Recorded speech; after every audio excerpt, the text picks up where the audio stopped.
Bismillahirrahmanirrahim. Kait dengan masalah hakikat dan syariat. Nah, ini bahasa yang sering dipakai ya. Mereka punya jenjang. Dibedakan antara orang yang berada di tingkatan syariat dan di tingkatan apa? Hakikat. Ya, kadang mereka bahasanya macam-macam ya. Kalau di Indonesia ini mereka sebut ada 4. Ya. Ada namanya syariat, di atasnya tarekat, terus di atasnya lagi hakikat, kemudian puncaknya adalah apa? Adalah ma'rifat. Iya. Tapi umumnya sama seperti itu. Kalau pembagian masa lalunya mereka, ada namanya hakikat, dan ada namanya apa? Ada namanya syariat, ada namanya hakikat. Atau kalau bahasa lainnya ada tingkatan awam, ada tingkatan khusus, ada tingkatan orang khususnya yang khusus. Nah, ini tingkatan yang ketiga. Iya. Baik. Dan telah terlihat ya bagaimana mereka ini, ya, bagaimana mereka ini di dalam apa namanya ibadah-ibadah. Sebagian dari mereka lebih mengutamakan ibadah walinya di atas ibadah para nabi. Ya. Dan saya sudah bacakan ya sebagian dari ucapan mereka. Baik. Saya ingin terangkan di sini sebagian apa namanya? Saya bacakan dari sebagian ucapan tokoh-tokoh yang mereka disebut juga sebagai apa namanya ahli tasawuf. Iya. Tapi mereka punya ucapan-ucapan yang bagus, namun tidak diterima dan ucapannya tidak dipakai oleh orang-orang tasawuf sendiri. Iya. Baik.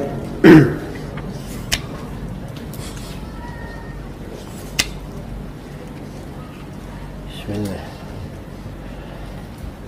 Di sini dikatakan oleh Abu Sulaiman Ad-Darani rahimahullahu taala. Ini salah seorang dari ulama as-salaf yang penuh dengan zuhud dan ibadah. Sebagian ucapannya, banyak dari ucapannya sering dipakai di dalam buku-buku apa? Tasawuf. Iya. Sering dipakai. Dan beliau dari ulama yang salih. Iya. Beliau berkata, "Rubbama taqa fi qalbi an-nuktatu min nukatil qaum ayyaman. Fala aqbalu minhu illa bi syahidaini adlaini al-kitab was sunnah." Iya. Kata beliau, kadang masuk di dalam hatiku sebagian nuktah. Nuktah ini hal yang apa namanya, yang dikaji penting di orang-orang tasawuf. Masuk ke hatiku beberapa hari, tetapi saya tidak terima hal tersebut kecuali dengan 2 saksi. Saksi dari Al-Quran dan saksi dari apa? Sunnah Rasulullah Sallallahu Alaihi Wasallam. Iya. Jadi beliau tegaskan harus mengikuti apa? Harus mengikuti sunnah. Iya. Harus mengikuti sunnah. Demikian pula di nukil.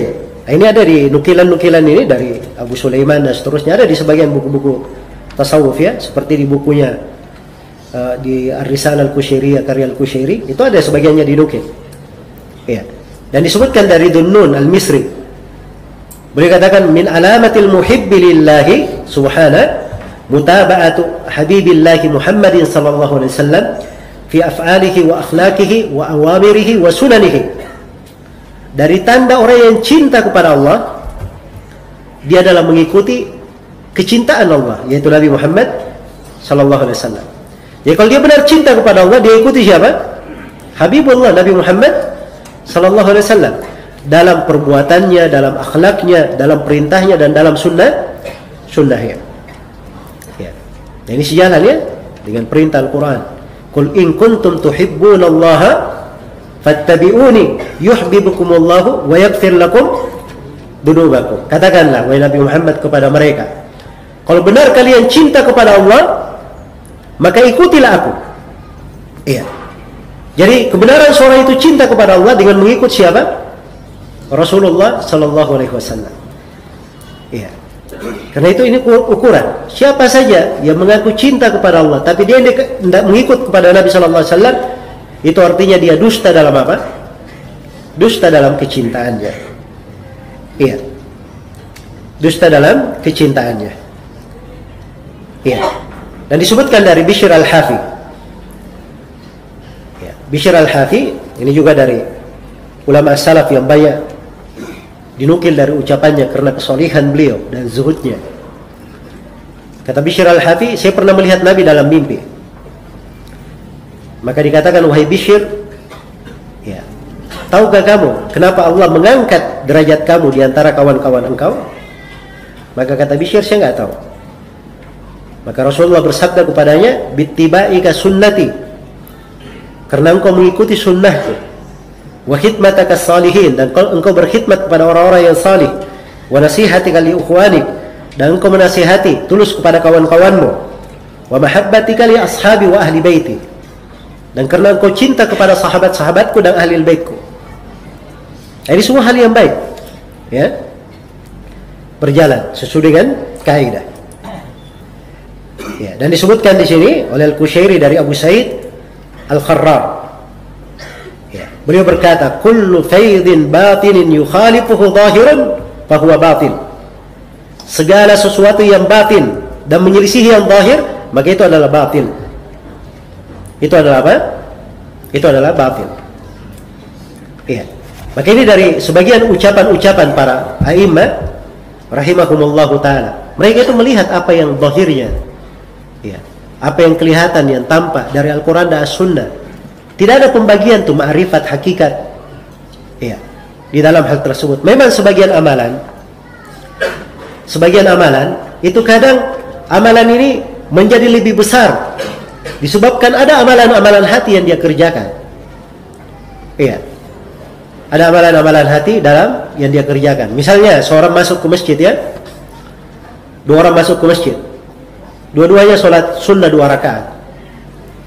Nah, ini dua orang yang sholat sunnah ini sama-sama 2 rakaat. Atau misalnya kita sholat berjamaah, ya, dikatakan oleh sebagian ulama ada dua orang sama-sama dalam sholat berjamaah. Artinya dia gerakannya semuanya sama, tapi yang satu sholatnya di bumi, yang satu sholatnya di langit. Ya. Apa yang membedakannya? Ya. Ini tidak ada masalah hakikat makrifat di sini, di hakikat syariat tidak ada mainannya di situ. Ini terkait dengan apa? Kesempurnaan dia di dalam sholat. Semakin dia sesuai dengan petunjuk Nabi, maka ini yang mengangkat derajatnya. Demikian pula di dalam masalah amalan-amalan hatinya, dari keikhlasannya, ketulusannya, ya, dari kesyukurannya. Nah, itu kan pengaruh di dalam sholat. Ya. Beda misalnya dua orang ini masuk dalam masjid, sholat 2 rakaat. Yang satunya dia niatnya sholat tahiyatul masjid saya. Yang satunya lagi niatnya ada 3. Ya.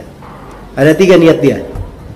Karena berhubung dia masuk di waktu duha, dia niatkan sholat tahiyatul masjid, dia niatkan sholat sunnah wudu, dan dia niatkan sholat apa? Sholat duha. Ya. Maka ini yang meniatkan ini lebih banyak pahalanya dengan 3 niat daripada 1 niat. Apa yang membedakan? Kembali kepada amalan hatinya. Jadi bukan masalah hakikat dan apa? Hakikat dan ma'rifat. Iya. Karena itu niat itu sendiri berjenjang. Oleh karena itu sebagian as-salaf berkata, rubba amalin sagirin tukabbiruhun niyah, wa rubba amalin kabirin tusaggiruhun niyah. Karena ada sebuah amalan yang kecil. Yang kecil ini menjadi sangat besar karena niatnya. Dan kadang ada amalan yang besar. Yang besar ini menjadi kecil karena apa? Karena niatnya. Jadi niat menentukan. Iya. Adapun masuk di dalam membedakan syariat dan hakikat, ini dari apa namanya? Iguan-iguannya kaum sufi. Iya. Dan ini akan memasukkan ke dalam, menyeret seseorang itu masuk di dalam banyak pelanggaran.